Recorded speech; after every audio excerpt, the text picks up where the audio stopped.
I began teaching and practicing yoga and meditation around early 1970s. I was an undergraduate, and when I first got introduced, like within the few months actually, I decided I wanted to teach.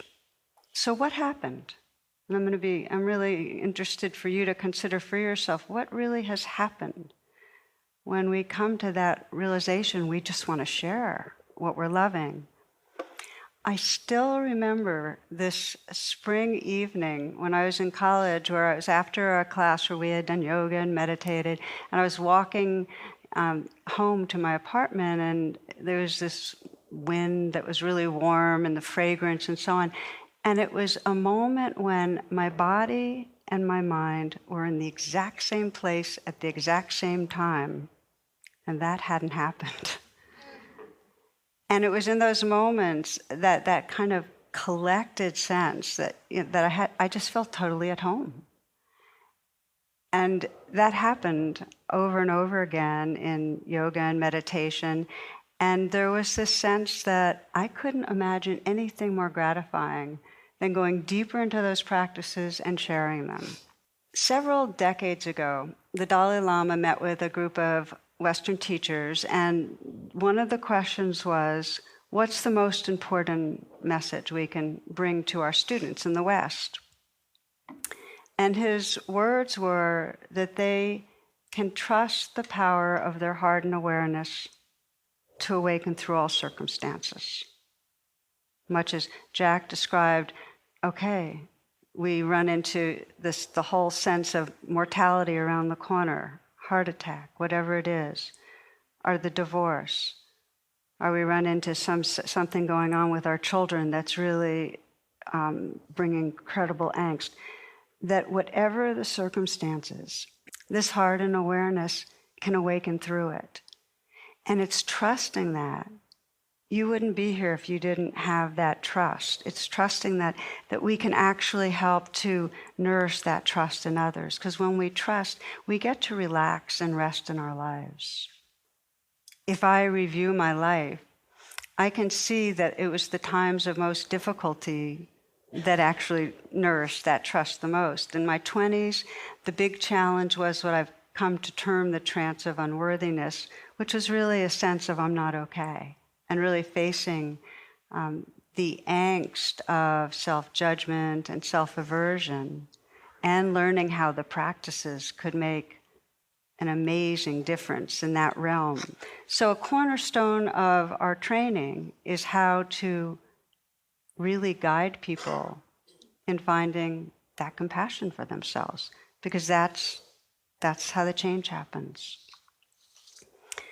Many are familiar with the third Zen patriarch who described freedom as really being without anxiety about imperfection. I mean, imagine if you could enter this training and be without anxiety about imperfection.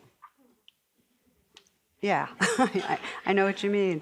It's one of my prayers, and I have to say this is for all of us, that in some way that rigid superego that is constantly evaluating, am I doing it? Am I good enough?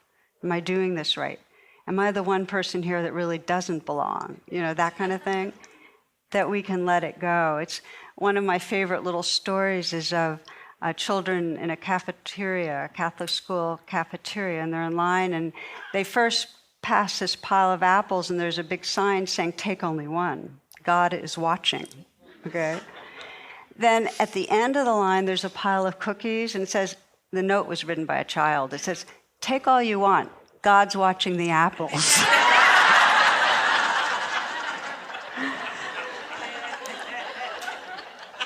So one of the great, areas that is difficult and sticky that we start navigating through with these practices, and then being able to train others to really deepen that self-kindness and that becoming aware of the trance of unworthiness. When we start getting the knack of it, it gives us a sense of aliveness and trust that's actually contagious. It helps other people trust that they too can actually love themselves. For me, another round or another season of running into real challenge was when in my 40s I ran into a very serious illness that is a genetic disorder that I still am dealing with, but I'm actually not as sick as I was. But for 8 years, I was in a kind of continual downward spiral, and I didn't know how down it would go. And I was losing mobility and unable to really do a lot of what I loved. And again, it was these practices that we're all engaging with and learning how to share with others that showed me the refuge, a way to come into presence, to love the life just that's right here as it is, no matter what. And that trust, as it got deeper, just made me feel more in love with teaching.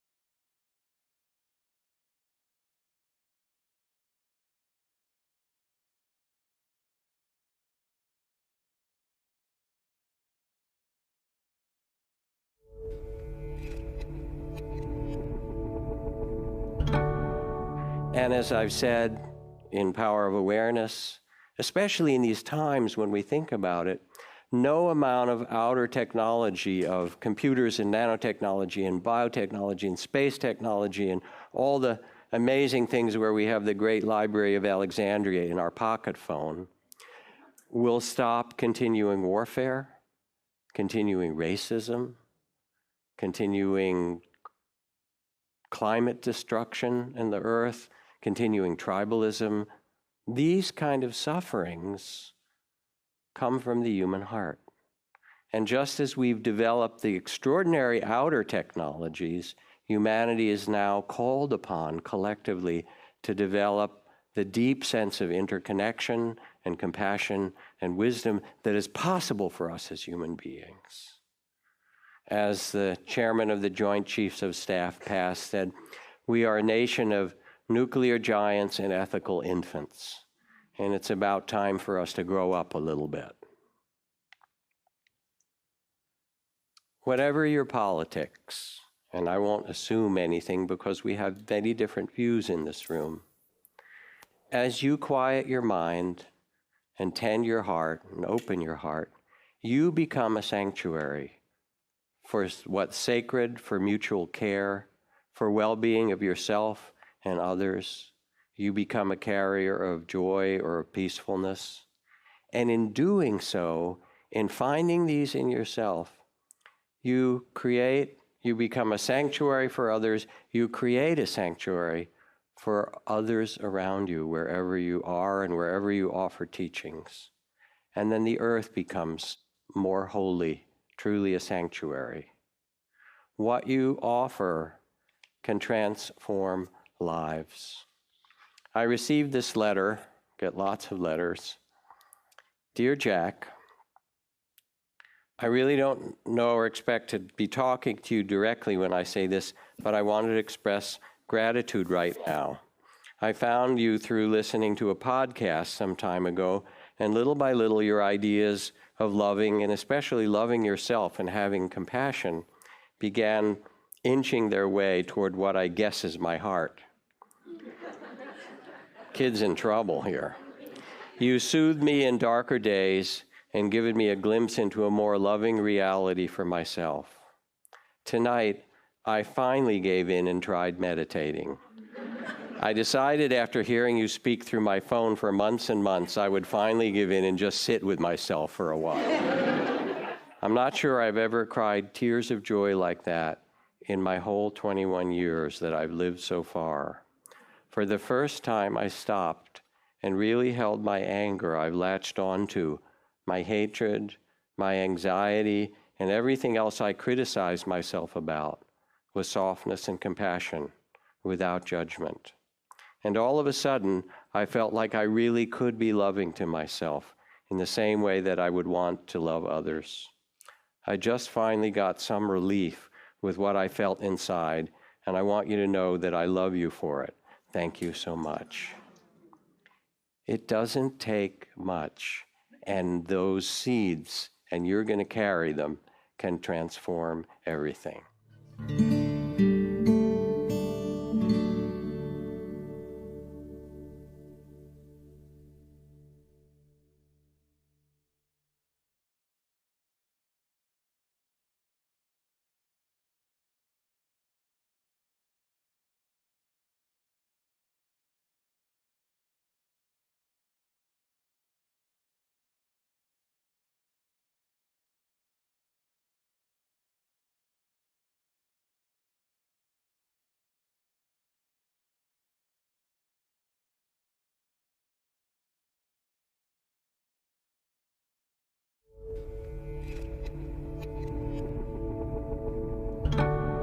One of the understandings that most delights me is that we teach from the radiance of our own discovery.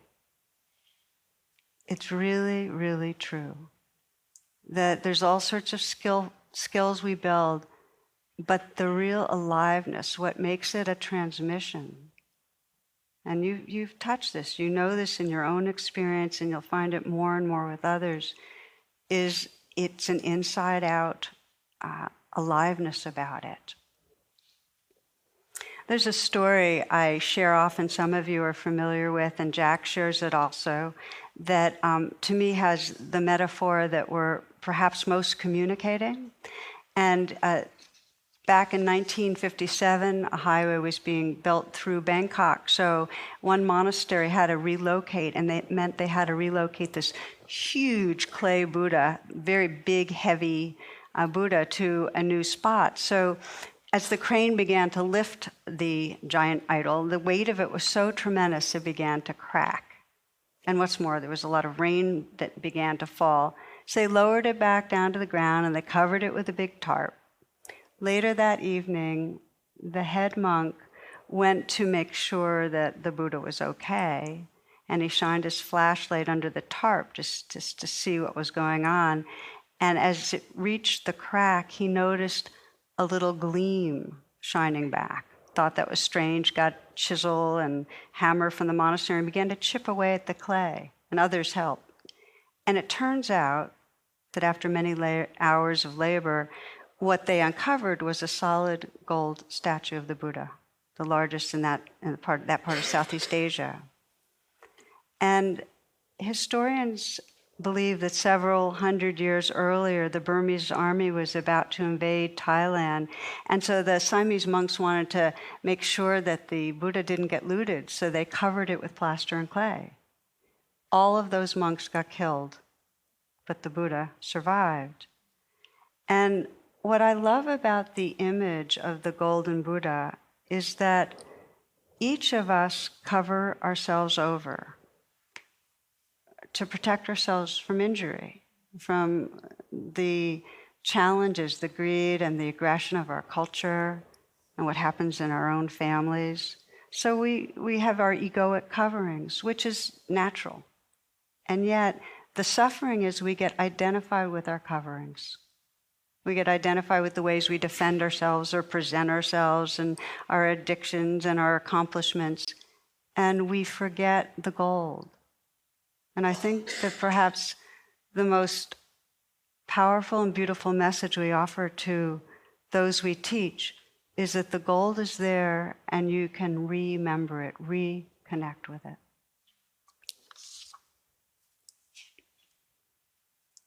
I remember one of my most amazing mentors was my first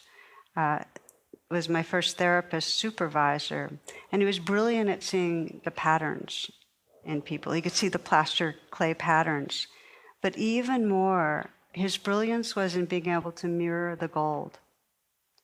And it's been true of every teacher that's impacted me. It hasn't been their dazzle or their charisma. There's been a quality of, in some way, helping me to trust who I am. And I see that over and over again in others when I hear what people are valuing from the teachings is a sense of, oh, I'm trusting what's here.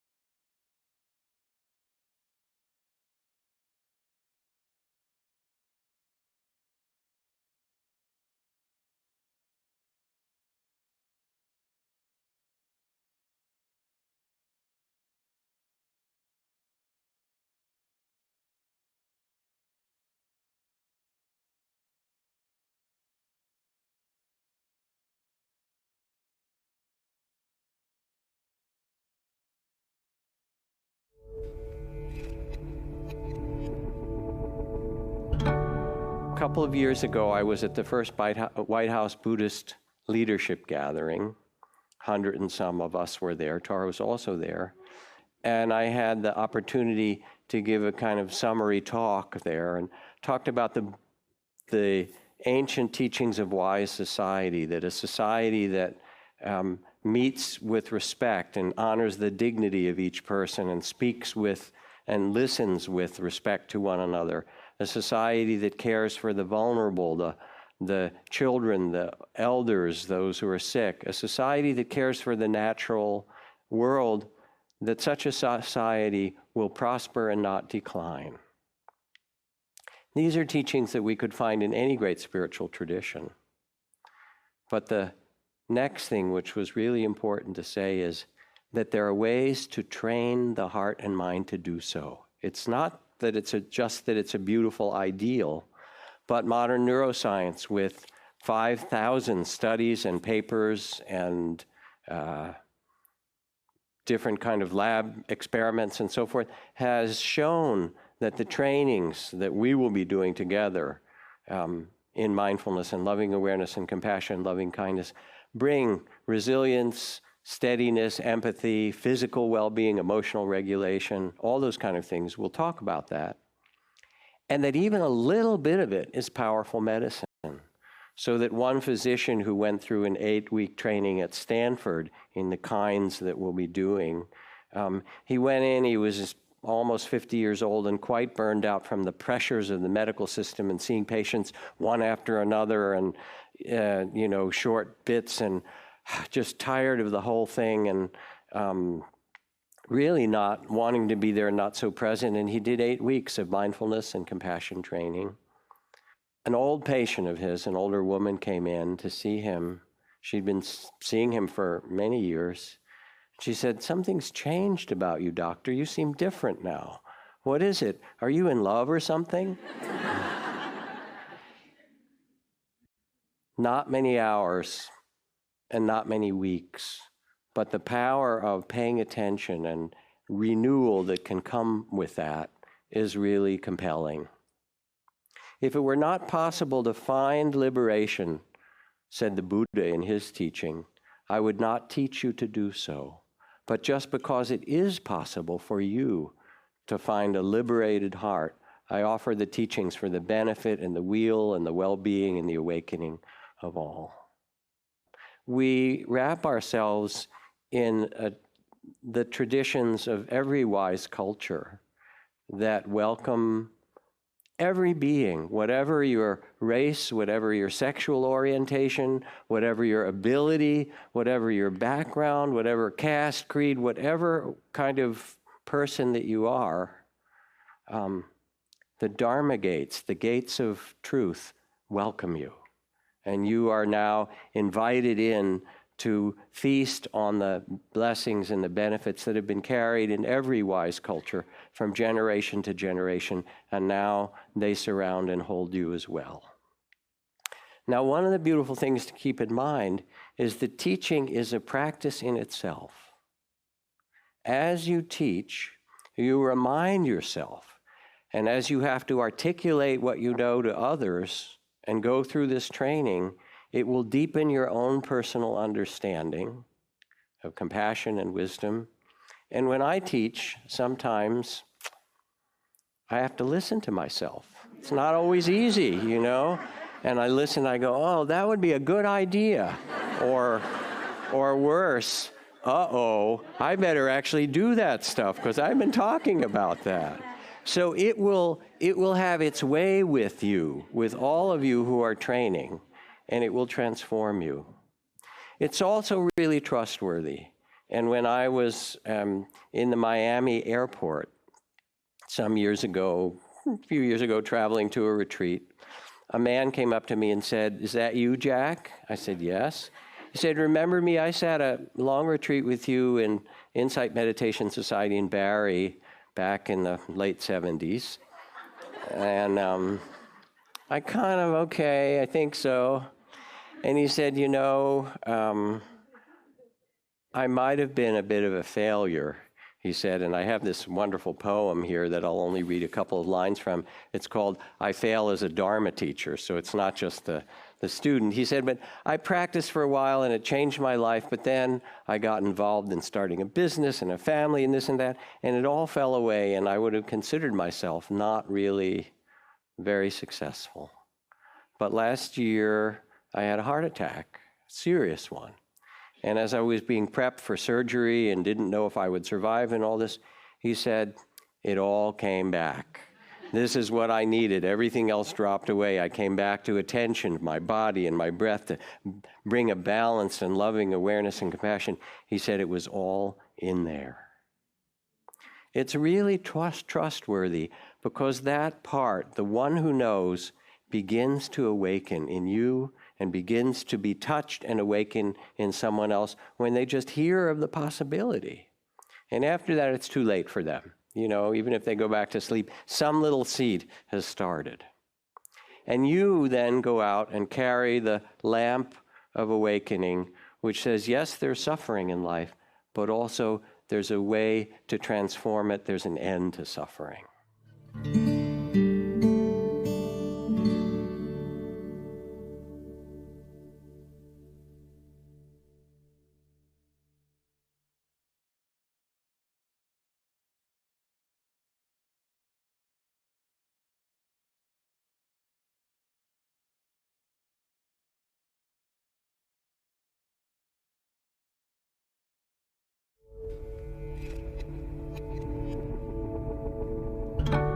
When we begin to feel more love for our own being, more awake, it naturally extends, and it extends to those right around us and outward and outward. For one business executive, I was working with an IT company in DC area. So his challenge was he was incredibly harsh and judgmental and critical, especially of his employees and his family, and he alienated people. So a friend sent him a podcast to talk, and he thought mindfulness might help, and we talked a few times. And he described how he'd get triggered and judgmental and angry at work, especially when others weren't keeping up, and this sense of being let down. And he had one person in mind that he felt real chronic irritation towards. And so we explored this practice of kind of, instead of projecting outward, turning the attention and seeing what's here and breathing and being with it and offering kindness to it, how we teach it. And this is what he described. He practiced for some time, and he just told me that one day he was meeting with a project manager who, usually a very able man, who admitted his team was behind schedule, and he had personally let some things fall through the cracks. Now, this is the kind of thing where normally this guy would have completely pounced and flattened the guy. But so he felt the rising irritation, but he did that sacred pause, and he named what was there and breathed with it, okay, it's okay.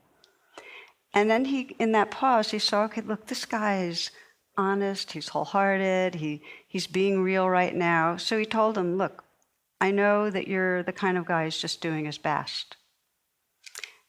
And this caught the manager off guard. And he said, I didn't plan to say this, but my wife has stage 4 cancer, and I have 2 teens, and it's a rough time. This is a really vulnerable time, and I'm just grateful for your support. And they hugged.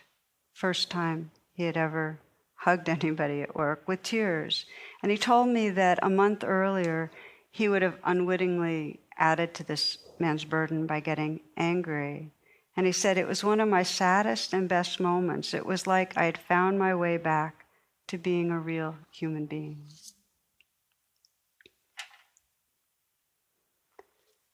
So they shift our consciousness, these practices. And when we really explore what we're doing here, we're not just training as teachers, we're really training as leaders in consciousness. As Jack described, all the writings and all the libraries and all the books in the world, they're not going to change the war and the greed. It's consciousness. One inmate that had been part of a mindfulness class said, I know now that just because I want to do something, I do not have to do it. I do not have to repeat the same mistakes. I don't have to hurt people.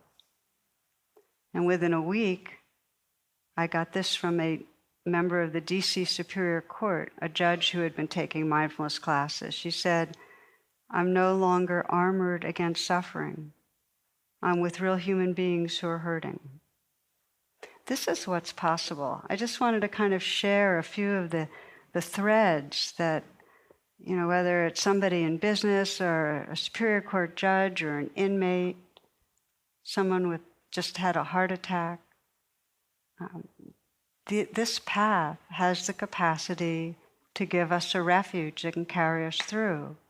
And so the final thing I want to bring up at this particular time is that we can't do it without each other. We can't practice without each other, really, and we can't learn to teach without each other. The whole thing happens in community. It's really the foundation of this program. Jack and I were just talking before we started this evening, and about how there's a lot of teachings and there's a lot of skill building, but the very foundation is the relationships that you all have with each other and that we have together. It's that space of heart and support and mirroring that makes it possible. We can't do it without each other.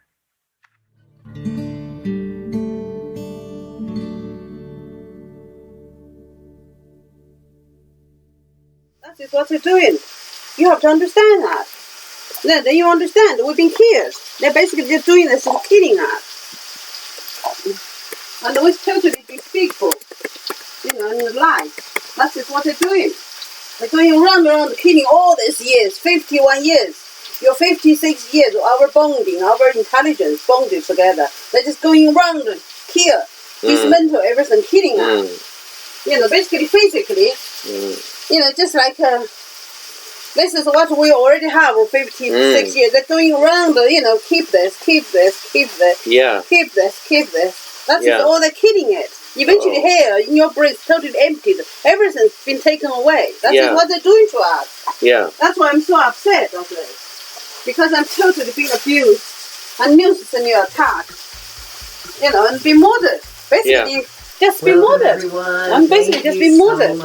And they cannot just take this as off of your brain. They're going around, killing it. You understand that? Weekly energy forecast for the week of July 17th. Before I get stuck into the forecast, I just want to say there is someone pretending to be me, replying to your YouTube comments, your wonderful, awesome YouTube. So Chiron is going retrograde Aries, which is a little bit more like, suck it up, let's move forward, let's keep going, let's, soldier ahead. That moon will kind of just soften a little bit of that energy, helping us to really reflect. Okay, let's soldier ahead. So in that spirit, I'm going to open this now. This is unusual because this is actually software which we had to buy. My wife bought this software some years ago, the video editor, didn't you? I haven't been able to find a free way of editing video unless you did it on your Twitch channel or something like that. But anyway, beautiful solar energy when the sun moves here. So think of solar plexus. I'm not saying that we don't ever spend money on anything. Obviously, we eat food and we do spend money, it's a decision that my wife makes, and it's her money, and I get the benefits. So thank you very much for that, darling. But according to the principle, bugs are free.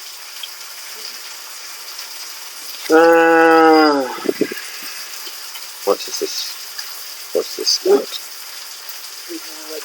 And the memory has changed Here we go. into an empowered memory. They do a lot of that very, very, very quickly, super accelerated.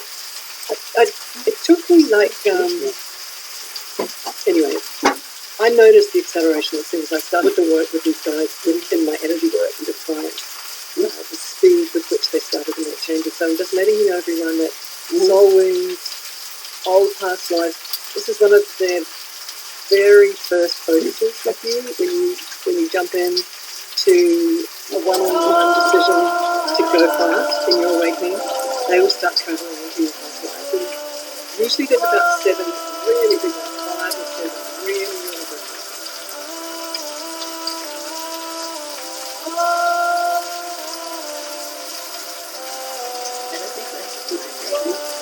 So this is getting ready for the new moon on the 28th, which is going to be really good. Isn't it? The new moon on the 28th is going to be really good. There's a moth on my computer. I keep on thinking to brush him off. Right, so this is the Nero video editor. And we click here on Make Advanced Movie. Why what? Is it going to be really good? It's going to be especially good for you, my darling. Just to do with the way that you're made. You were made with a connection to the sun in the Aries, which is the first Western zodiac sign.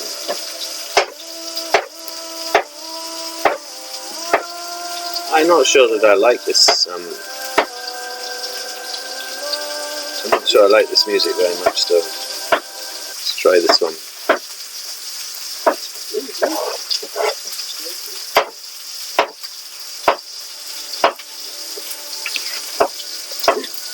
That's better.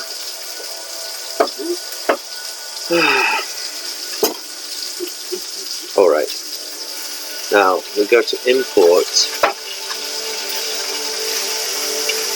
And with import,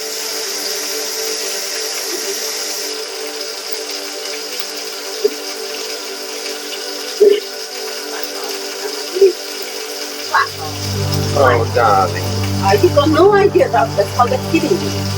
I keep telling you, you got no idea. You just don't know, oh, this moon's really good. You just told you, New moon. all the time. Well, you'd think every day is the same. That's another point of view. Well, yeah, it's basically I'm dying, fighting it all the time, Yeah. all the kidding me. And you just go in there on and on doing some nuisance. That's what I'm saying. I'm saying something sounds really strange. Well, the full moon, yeah, but the full moon in August is going to be tricky. So, you know, you should get the advantages when it's good.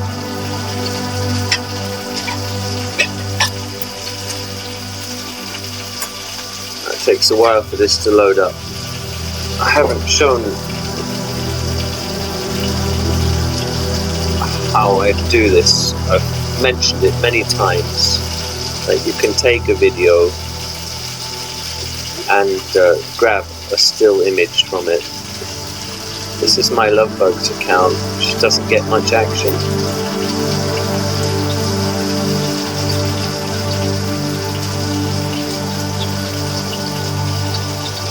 Lovely Diana Cooper.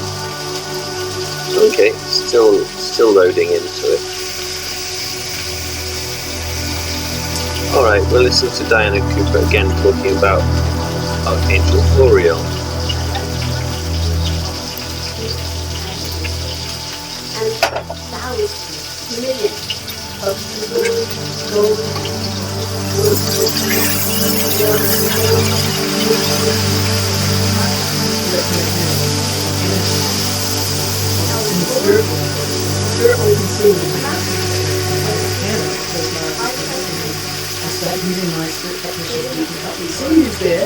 But I'm just saying that we might inculcate and that's why I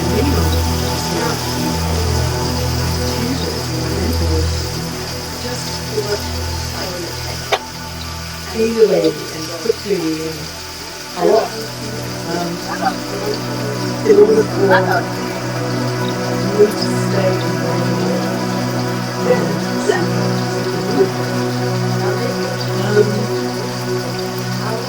oh my God, what did you say? That's all, that's past life thing, that's all we things that's so important. The strength of point is to become your higher self as you go. Become your higher self, and radiating that light into this entity and supporting as many other life forces as possible to awaken. Feel that.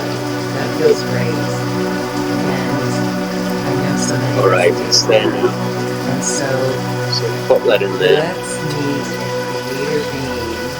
And as we do this, I know that it will be customized for each individual who's watching or listening, so that we could just sit and be in it and see what comes up for us, right? Excellent. It's whenever we go in sessions with these teams, there are thousands of these highlighting design. And look at you, each one of you. Dark so Band? unique. Yeah. So if we went to Dark Band Village, but I thought that, if I could combine so much teaching that I could offer the apprentices enough. And it's still drying this one. This one's almost dry. I was talking to this friend who's just going to be before this, and Where is it? they really, this one big thing. That place in China where we were talking about having people. Yeah, what's the actual place, the village? Dark Band? Yeah. So It's tough on planet Earth at the moment. It's tough. Our lives can be very tough. There is this it can be depressive. Just looking at humanity at the moment. 2 years of very, very tough, managing the pandemic and financial situations and personal relationships. okay, it's not a very good one, but anyway, we just grab it like that. I'm trying to get these images, Also, you have incarnated these stills from the video. I think I've got the wrong video here. And that is to awaken to your full remembrance of the soul. And I saw this. My neighbour threw out. Share it. That's the hard part, speaking up about it. Because many of us remember getting into trouble for speaking up about it. exactly. And be fearless about it. You guys hearing that? The fear meter. Like whereas I'm still on it. Where's the fear meter? Of showing up. Of who we are. As a light. We are. We're not a human. We're here for a temporary. The turning part of us is so to show up as that light being, as a fully empowered, conscious, capable, ready to show up. To speak up. Yeah. That is the journey and that's the mission. So where are we at? From here to there, wherever it is. And my spirit guides, these creative things today,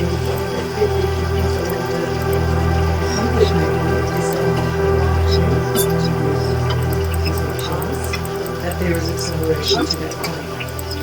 How I am today, and what I say I am, what I say I do. Maybe 30 years, 40 years ago, I obviously wasn't the same person, but stepping into the shoes is a wiring. These beings are wired, got rid of wired it out and changed in my life. So that there's a sense of you're sitting comfortably in your shoes and you don't really care what anybody thinks. None of it is it. And the light's more powerful than they are. And their thoughts on their balance on you. Or even your own thoughts on balance. But the light itself is not. And what this whole thing's about, what the whole life is about, is that light. Internal spheres of Mother Earth. And awakening, changing the base of the light matrix of every human on the planet. And also Mother Earth herself. So that light is what your mission is about, is what my mission is about. And you don't want to get too caught up in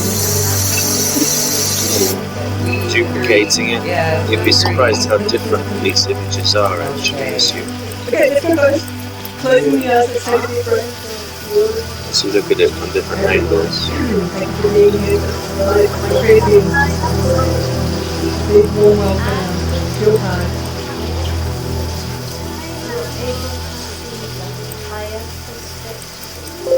Okay, so we've been chatting for a while. That's it. I don't know if there's any more there. Seems to have come out.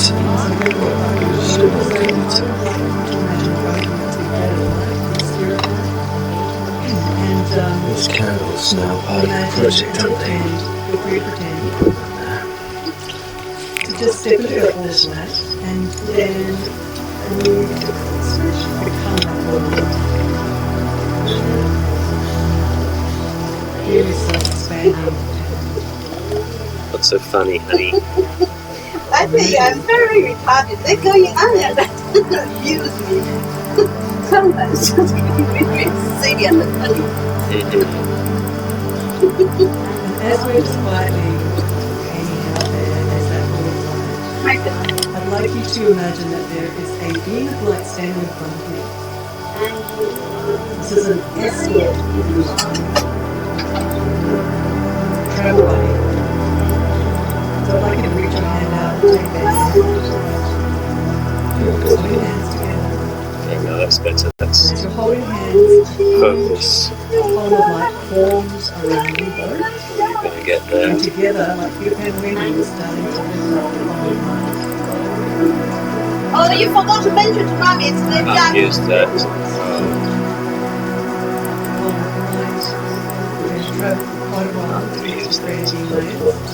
So just imagine it's like an elevator, and it's kind of like a kind of wind is sucking you up. It's got like this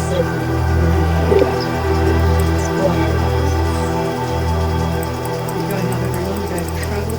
Come into focus. Higher, higher, higher, higher, and let's go faster and faster. Really, is it? Oh, it's better. Just like zooming. That's what you get. One more again. Attention, sphere attention onto your face.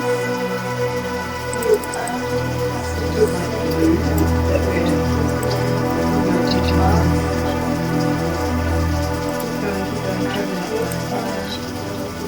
Squeeze the hand of your travel buddy.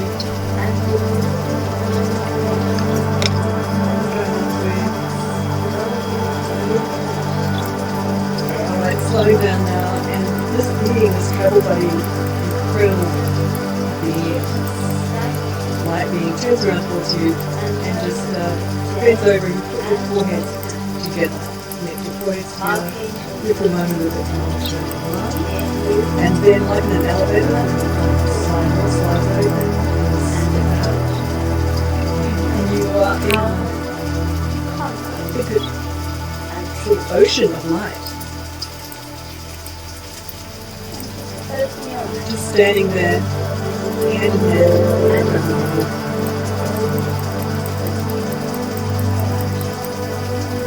The energy itself in this layer of light is very subtle. So I just want you to standing there.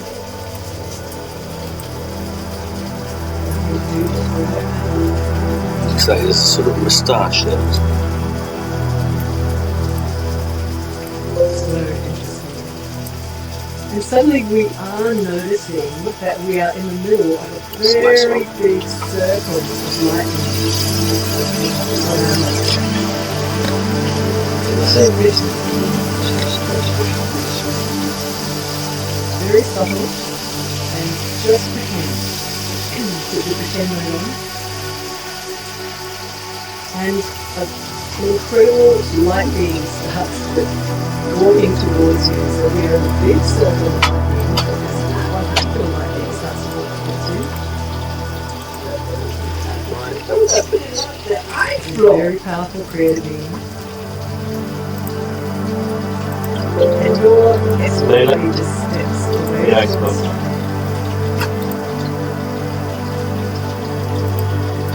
And this is a moment of just feeling this lightning.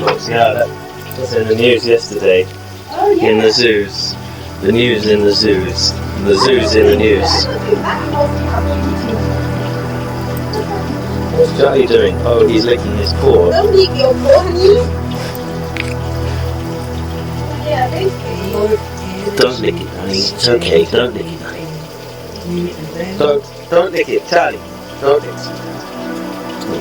Is it because the ice broke also some food? Yeah, they've frozen something tasty. It's not just ice. Yeah. Do you want to do that for Charlie? Yeah, we could. You could make some special. Lick, Mom. Anyway, let's stop this video because here is the original idea of the mother and child. Here's another one. And the best version I had was when I was in Russia. It's on our fridge. Here. But you see the problem with it, so I've got a long way to go with this subject.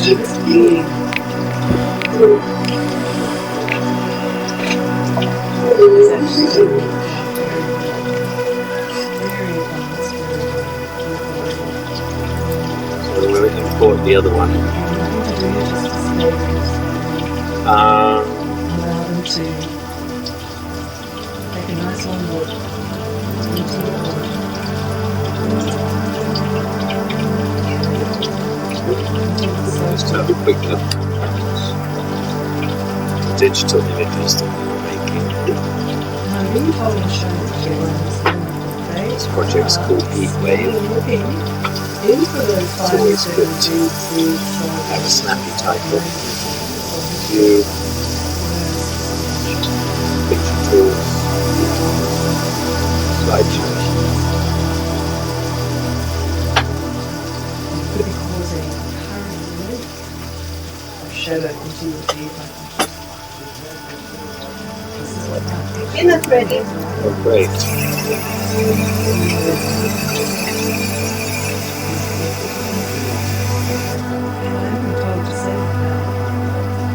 This assessment is so rare for humans to have this assessment from the assessment. Usually, very few are even allowed to assess because these substantial rages solve It does look like a portrait, doesn't it? major I'm coming in a moment. layers of shadow. So we need Definitely doesn't look like a portrait. even go check it out. This looks more like a landscape. That's why we just like standing here. And we layer the two together. I'm asking you to ask everyone here. It was only really to demonstrate using paint on it. So we layered that one on To top. start We got something fuzzy in the middle. and rewiring those soul rooms. Okay. So what they're looking for from you is clarity, precision, and Oh, yes. that was the next one. Good ones, okay. Speak to them from your Escape. and Gosh. Don't seem to be